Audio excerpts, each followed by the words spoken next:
Hey everyone, welcome back to the Eversio Experience podcast, co-hosted by Brandy Garden, the co-founder of Eversio Wellness, and myself, Dr. Desiree Caruso, licensed naturopathic doctor. Today we're so excited because this is part 2 of some of our best guest moments from the podcast. Can't wait for you to listen. I'll kick it off with saying that from, a little girl, I was always innately interested in food and nutrition. That was always just something I was so passionate about. I remember my parents taking me to McDonald's and I would order a salad. And sure, I ate the Big Macs and the fries and things like that. But, I was just really connected to just food. And I so lucky to be around, growing up, my grandmother who made everything from scratch. My mother makes everything from scratch. So I'm so grateful for that and having those experiences.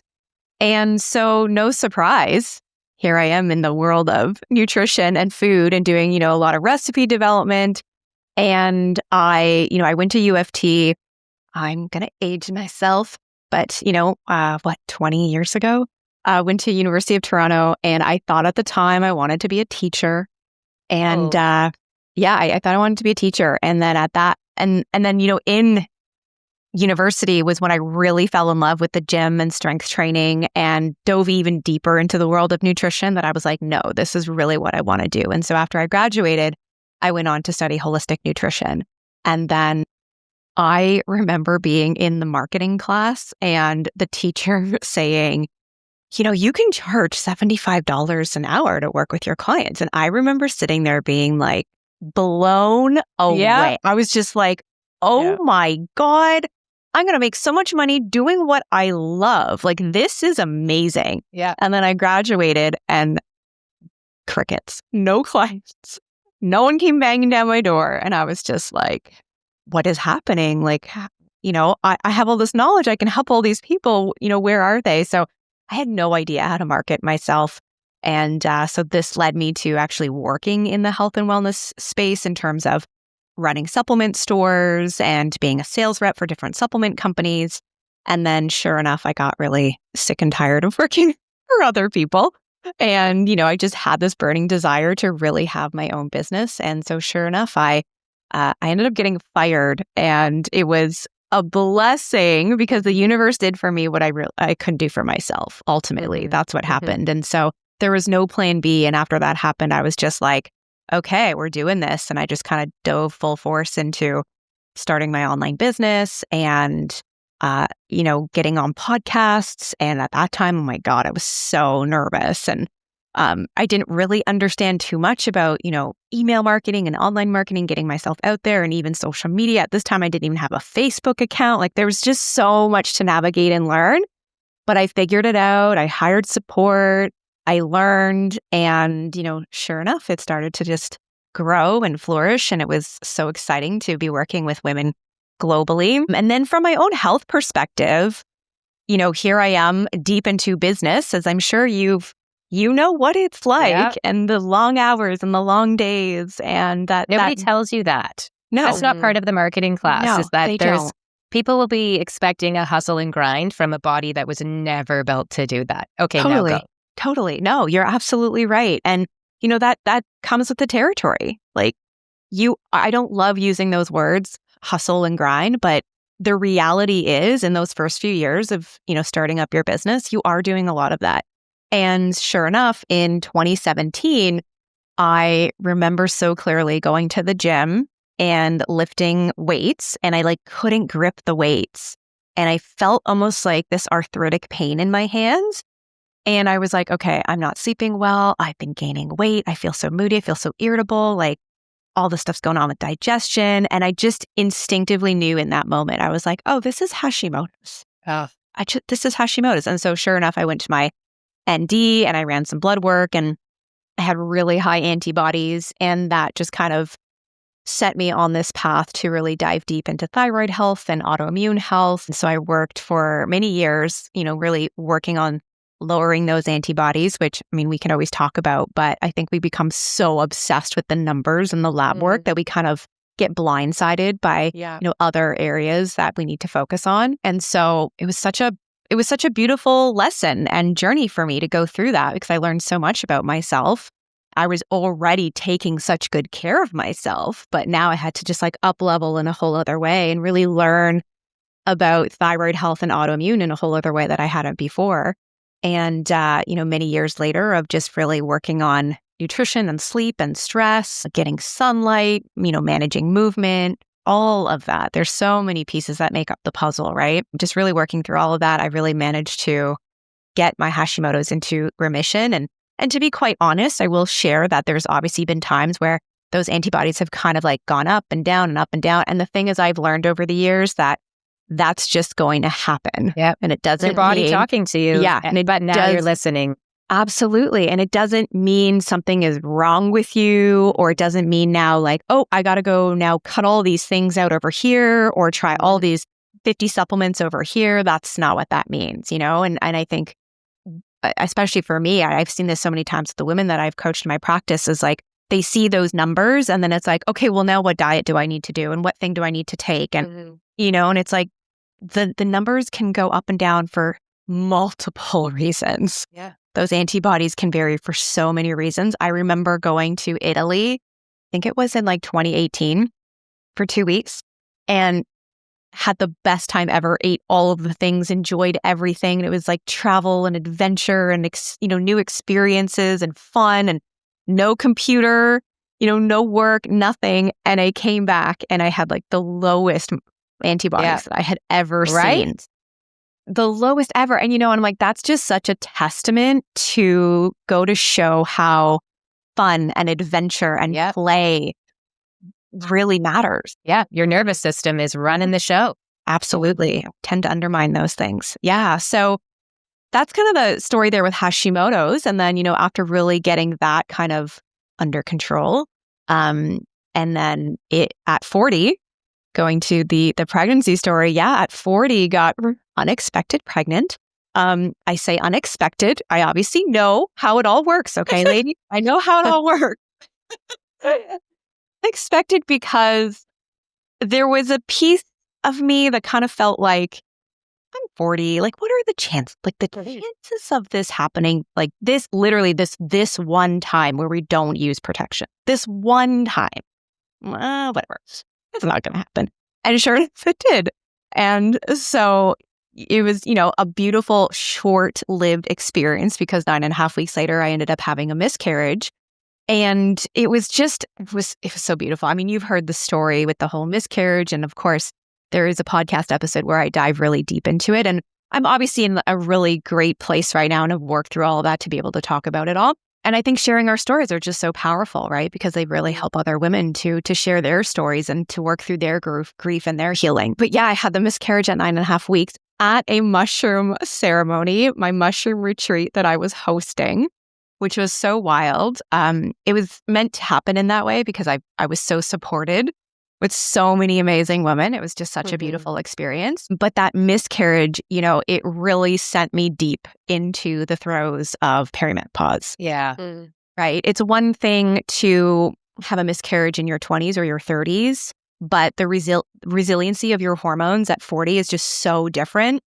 And so not having a period after for 3 months, no ovulation. And here I was, a period like every 28, 29 days to a T, like no issues with my cycle. And then, not having a period for those 3 months. Oh my goodness. Like once I finally did get my period at the end of 2023, so December 2023, had the miscarriage in September, got my period December 2023. And then following that period, heading into 2024, I had like 35-day cycle, 21-day cycle, no cycle for 75 days, hot flashes, night sweats, gained 10 pounds in 4 weeks, heart palpitations. Like, I was just like, oh my God, what is happening here? Yeah. I, as Brandy mentioned, have my own journey through my own health story. And mine takes me back to probably actually back as far as I can remember when I was a child. I used to suffer from extreme constipation. Now, I didn't know at the time that that was an issue. My mom probably had no clue that that was an issue.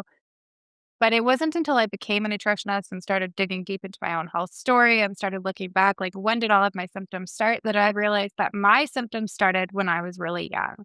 And so It was probably about maybe grade 9 when I started experiencing really deep cystic acne, and I was put on Accutane, and that is a very, very damaging drug to the gut microbiome, for those who do not know. And I stayed on that for a long time. Now, that drug is so damaging to your gut microbiome that I actually had to go with my mom every single month to get a pregnancy test. So I would walk in. It was not just pee on a stick, it was a real blood test that had to prove I was not pregnant. I had to take the results from that pregnancy test to the pharmacy, and then they would administer the next round of medication. That was every single month. So that probably should have told both my mom and I at the time that this was not a medication to fool around with, but I was really determined to clear my acne. I was self-conscious about it. It was deep, it was cystic, and I wanted it gone. So I stayed on that for a long period of time. After that, a few years later, I went to university where I partook in a lot of drinking and socializing. I was living off of cafeteria food, which we all know is not very good for you. I definitely put on weight there. And then I kind of just continued on my life journey. I got pregnant. I had my daughter. And after she was born, I think it was in like the first 24 hours of being home that every single joint in my entire body was so incredibly painful that I ended up having to go to a chiropractor. And that might not sound that crazy to anybody who's just listening, but I was one of those moms who was like, I am never letting my child out of my sight ever. So to need to go somewhere within 24 hours away from her to get help just to be able to move was huge. And that was maybe a turning point where I realized, like, I really, really need help at this point in time. I couldn't bend over to pick her up out of her crib. I would wake up in the morning and I would have to roll my ankles and like I felt like I was 90. Like I don't know how to describe it any other way. I couldn't just jump out of bed. It felt like my foot would snap in half. That's how sore my joints were. So I ended up going to the doctor, and I probably spent about a year searching for answers, and nobody had any. On paper, I had perfect blood work. So, and as far as the doctors were concerned, I was perfectly healthy. I had nothing to worry about. I was a new mom, and I was filled with anxiety. And I knew deep down that I was not suffering from anxiety. What I had was not just in my head, but I could not find an answer for it. And the brain fog was getting worse and worse and worse. I used to read a lot, and then I never liked reading anymore because I literally couldn't remember what I had just read like one page before. So the story wouldn't stick in my head, which was annoying from like a reading for pleasure perspective. But also when you're trying to research what's wrong with you, it's really hard to research if you can't think. So that was frustrating. And so the symptoms just progressively got worse and worse and worse. I became more inflamed. I became more irritable. My joint pain was getting worse. And this was just like not what I had imagined motherhood to be. I always wanted to be a mom. This wasn't it. Like to be told you're a new mom, this is what it is. That I didn't accept that as an answer. So I had my first encounter with a naturopathic doctor, and that was the first time that I had ever sat somewhere and they listened to me. And I remember it distinctly, the conversation. I told her, yeah, Desiree, I told her that if she would let me, I would prove to her how tired I was. It would just take 2 minutes. I would close my eyes and I could fall asleep sitting right there in her chair. And I was kind of joking, but I had made the same joke with a medical doctor previously, and they just laughed me off. And this was the first one who said, like, that's really concerning. Let's look into this. And she did way more blood work than had ever been done before. And I left that appointment feeling like someone is going to finally not just give me an answer, but they're going to help me. So it wasn't long after that that I got a diagnosis of a candida overgrowth, which is an overgrowth of yeast. And every single symptom that I just listed to you guys is a side effect of a candida overgrowth. That candida overgrowth had probably gone on from the first round of Accutane that I had been on, and it had just progressively gotten worse because candida does not just clear up on its own. It is something that requires dietary changes, lifestyle changes, targeted supplementation, detoxification, like the list goes on. So, and what's funny about that is it kind of sounds crazy to think like I want an answer, I want a diagnosis, I want somebody to tell me what's wrong with me. Like someone telling you have great lab work sounds good, but when you don't feel good and you know it's not all in your head, I was so happy. so happy to have a diagnosis validated. Yeah. And I finally felt like, okay, everything about me makes sense now. Like I finally have an answer. So I did continue working with that naturopathic doctor. I still love her and her team. They are my kids' naturopathic doctor. We still go to her. But I ended up feeling like I'm never leaving my own health in someone else's hands ever again. It took me way too long to get here. And so I immediately went home. I enrolled myself in the Canadian School of Natural Nutrition. I went through school while I was this brand new mom, not sleeping, had all these symptoms. And so as much as I credit her to me overcoming all of those issues, I I can't even tell you the amount of time that I spent researching and taking school seriously. And I never knew that I would become the nutritionist that I am today. I more so went into it knowing like this is so important for me and my daughter at the time and any future children that I had, that I want to know properly how nutrition works and how it plays such an important role in our life. So I went to school. I graduated with merit. I came out of there. I started a small little wellness business in Whitby where I was working just with women who live in my neighborhood. Started posting on Instagram, and then TikTok came out. I started posting on TikTok. Nothing really happened at first. I joined a wellness clinic here. I was loving the clinic. I finally had a team of other naturopathic doctors and massage therapists and chiropractors and nutritionists that I was working with. And I finally felt like, oh my gosh, I have found my place. Like, this is where I belong. And then I posted a video on TikTok about candida overgrowth, and literally overnight, my entire life changed. And I think I went from like 1,000 followers to 10,000 followers to 50,000 followers to 100,000 followers. And it just kept going. So after that, I actually don't take on one-to-one clients anymore. It's crazy for me to say this, but my schedule was jam-packed. I didn't have time to do it all anymore. And I love, like, deeply love working with women. I want to teach as many women as I possibly can how to understand the symptoms that their body is trying to tell them. And so I do still work with women through my now program called the Ultimate Gut Transformation Program. And so women come, they do the program, and then I support them through that. So that's where we're at now. Yeah. Jen, I think it'd be helpful for our audience if you were to fill them in a little bit more about who you are and how you ended up in the world of holistic health. Honestly, it goes back so far. I'm actually in January, I'll be going into my 28th year in the industry. And so I was 17 years old when I registered my company. And I grew up in a household where fitness and movement and cooking real food was just part of our ethos as a family. It's just what we did. And by the time I was about 15, I knew being in a gym environment with my dad so often that I wanted to help people with their bodies. I loved how it made me feel. I was so happy going into the gym environment, and I loved being in the kitchen and learning about food and different recipes with my mom. And so I was also simultaneously starting to recognize that things we were being taught in school and health class, like in grade 10 gym class, I always talk about this. I remember coming out of class and being in the change room with girlfriends going, that is not correct what we were taught. And that's actually not what's going on. And we were only taught this amount. And the reason I was so confident in knowing that information is my oldest sister was 12 years older than me. So when I was like 4, she was 16. So when I was 15, she was almost 30 years old. And I grew up in a house where talking about our periods and about hormones and about changes in our bodies, this was not bathroom talk. This was normal talk. And I also had a brother as well too, but it was just talk in our house. So I was so fortunate that that was something that there was no stigma or shame or embarrassment around. So I felt very comfortable having these conversations with anybody out and about. And at 17, I started to teach group exercise classes and I registered my company. I didn't really know what that was going to look like moving forward. I went to school to become a medical exercise specialist and started personal training. And I worked with athletes for like the first long period of time. I was working with professional athletes, a lot of NHLers, a lot of young boys like my son's age now who are getting drafted to the farm teams, and being prepared. It was a lot of fun. But what I was also recognizing is that I was part-time training women at the gym where I grew up at in Ontario. And these women, a lot of them were moms, and I didn't have children yet, but they were really struggling with trying to carve out X amount of time for themselves. They didn't have the network like the athletes did.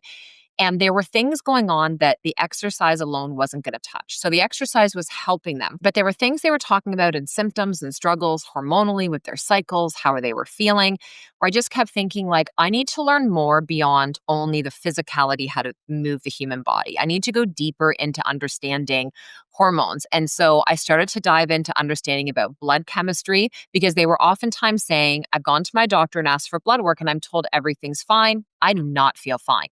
And I was like, well, I need to understand this blood work then so I can help you understand what may not be so fine.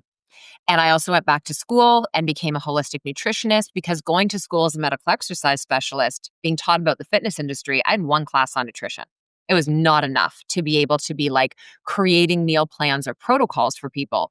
So I went back to school. Then I went back again, and I've studied a lot in functional medicine. And now as a functional medicine diagnostic nutritionist, I use a lot of functional labs to help women bring the story together. So the way that they're describing how they're feeling now, the health history that they've lived that's brought them up to the point of now, in conjunction with running various labs, like we could be testing their blood, we could be testing stool, urine, hair, saliva, to take their evidence of the life they've lived and what they're feeling, to bring it together with like chemical evidence from their own body, and now be able to like put this on the wall and stand back and go, oh, okay, this is potentially what it is that's going on.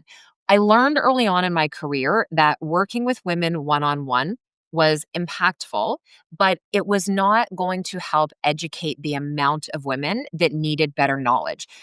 Most of us, like, we were never taught as young girls the things we should have been taught about what was going to happen when our period started, what that journey could look like, because it is never the same for any two girls, what that meant coming into our 20s, our 30s, our 40s, our 50s, and beyond. And I started to realize very quickly when I was starting to teach group programs that the reason that women were struggling with their fertility is because they weren't taught the things as a teen. The reason the women were struggling perimenopause is because they weren't taught in their 30s and they weren't taught in their teens. And so I kept thinking to myself, well, why are we spending so much time and energy trying to like get to the point where people aren't feeling well and then reverse it? Why wouldn't we just try to get in front of it? How about we start by educating people? And I actually stepped back out of private practice a couple of years ago so that I could invest all my time and energy in teaching, so that regardless if that woman could have the accessibility to work with a practitioner and the only person she could work with was her family doctor or her OBG, she was resourced enough with the information to know what to ask for, to how to handle the conversation, to know how to start to circumvent the medical system that we live in, because it is quite challenging as a woman. You're either dismissed for what's going on, you're placated by medication, you're told a procedure is what's necessary versus like giving you some time to work on your lifestyle and really figure out what's going on. And so just over all of the years, and in conjunction with all of that, Desiree, it's like I became a mom when I was 26 years old with my first child. And when I had my first child, I was like, this changes everything.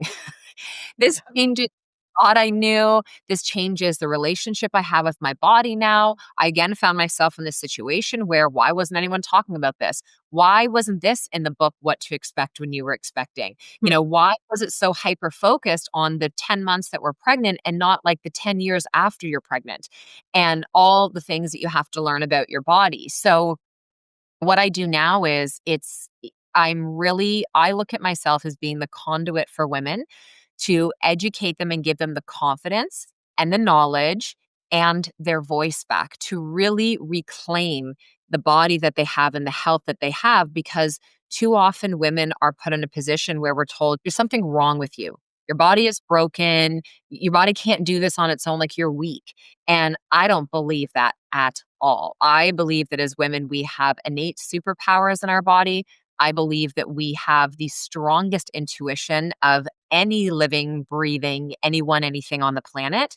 And if more women were supported in that way and they learned from the inside out, we would not have the amount of health issues that women are struggling with now. Athletics in all forms was something that I picked up as a very young age. I mean, speaking of summer games, gymnastics was the first thing that I just rolled into and absolutely loved it, and was bendy and little and all the things. But I think they figured out pretty quick that my legs were going to get way too long and the separation separation between the uneven bars was never going to be long enough. So ultimately, that wasn't my path. But volleyball was, as you mentioned. And when I found it in grade 7, that was it for me. I dropped off everything else and just wanted to play volleyball. And thankfully, growing up in Brandon, Manitoba, there was a lot of volleyball. Might not have had access to every single sport I could have seen, but volleyball was something that you could do in the summer and the winter, and I definitely did that. So it took me all the way through high school and ultimately would be the way that I got into university. So grades were great. I knew I wanted to be in a communications or journalism world. They didn't always line up in terms of scholarships for me. It would either be all the money for sport, no access to what I wanted for school, or all the money and they'd have the programs that I wanted, but the team maybe wasn't either as good as, either one way or another. It wasn't going to work out. And the dollar was very close to what it is now. So quite hard for us to just pay up the difference. So I looked for a school in Canada that had the program to some degree that I wanted and ultimately looked the team that I could make. So we'll say back in the day, but it was early 2000s. The internet was around, but we did all of our recruiting was from a VHS tape that got sent out with a printed version of all my stats and everything. And I sent out, I think my parents spent what at that time would have been a lot of money to get those printed and sent and mailed from a company. And not a single Canadian school wanted me, whether they wanted me or looked at me, whatever it was. And it was very disheartening. I am 5'7", so for all the volleyball players out there, yes, that's not very tall. And no, I wasn't a setter. And the libero position had only just come into the scene kind of the last couple of years of my career as a high school student. So I really expected to play left side as a power, and it was going to be tough. But that all said, all the U.S. teams that wanted me, it wasn't going to work out. So I chose the University of Windsor in Windsor, Ontario. People that live, all Canadians are going to be, why would you pick there? I have no regrets. Windsor might not be the place everyone wants to settle down, but it was a really great place for me to try. And ultimately, I did walk on to the team. So I had called, and the head coach at the time said, yeah, we saw your video. Crickets. I was like, okay, well, I'm coming there. So can I try out? And they said ultimately yes. And so that worked out. And that's how I played volleyball for that first year and a half. And I say that because it was a little bit of a tragedy that wasn't a long-term tragedy, but my dad did have a heart attack that first winter, which shifted a lot of my perspective and my identity, and all those things came into play. And that was how he was back home and you were away. Yeah. And so I was 18 years old. And if at the time, important to know, just everyone else would have been 19. So OUA in grade 13 was still a thing. So I was also kind of a year behind everybody, but still participating in that same world. I'm an only child. So I was excited to leave home. But that was the farthest I'd lived away from my parents ever. So there was a lot of push and pull.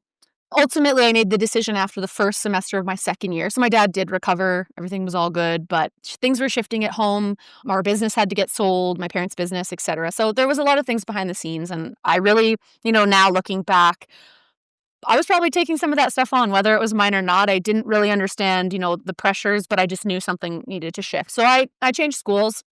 And I actually didn't use my second year of eligibility. So university students get 5 years, for anyone that's wondering. And so I used a year and then didn't use the first semester. I just redshirted and then changed schools to the University of Regina, where it was a little bit closer. So in Saskatchewan. So instead of 2 days drive, it was a 10-hour drive, 8 hours.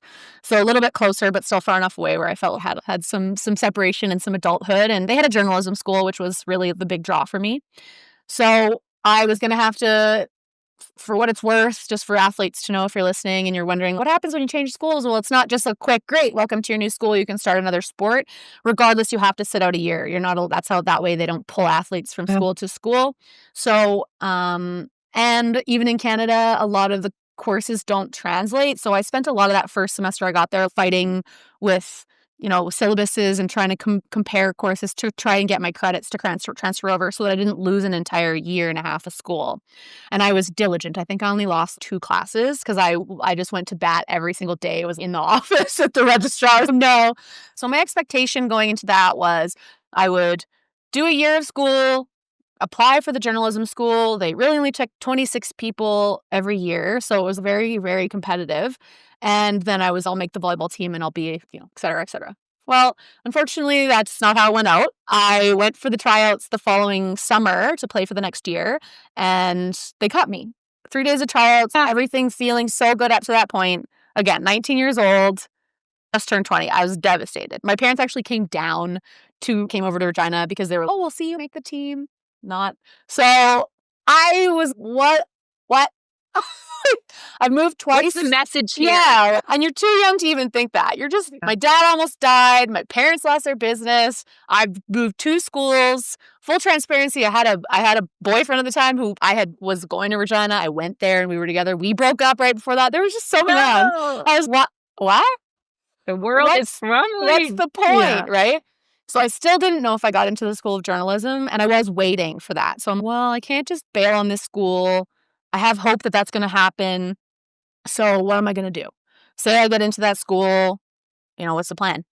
And so I thought about it, not very long, but I have to do another sport. What can I do that is this? If I've played volleyball since grade 7 and I'm now 20 years old, I run and I jump. So I call the track and field team. And I did. And now Paralympic coach, but at the time she was our head coach there, Carla Nichols, was, yeah, absolutely. The track teams love athletes. So they were, let's go. Come on the team. We'll just teach you what you need to know. Yeah. We just want bodies.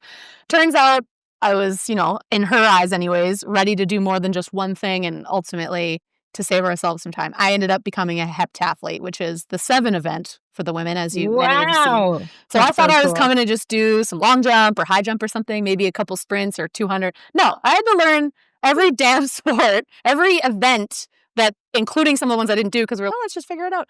So I had a very humbling experience for the next 4 years of my career, but ultimately were what created my physical ability and probably a lot of mental resilience too, to ultimately discover skeleton when I was 25 years old. Okay, wait, did you get into journalism school? Oh, yeah, I did. I hope you enjoyed some of the best moments, part 2, from some of the guests that we've had on the show. And if you do want to listen to the full episode, all of the links will be in the show notes. That way you can dive into all of the wisdom that they have to offer for the entirety of the episode. Be well, everyone. Thanks for tuning in.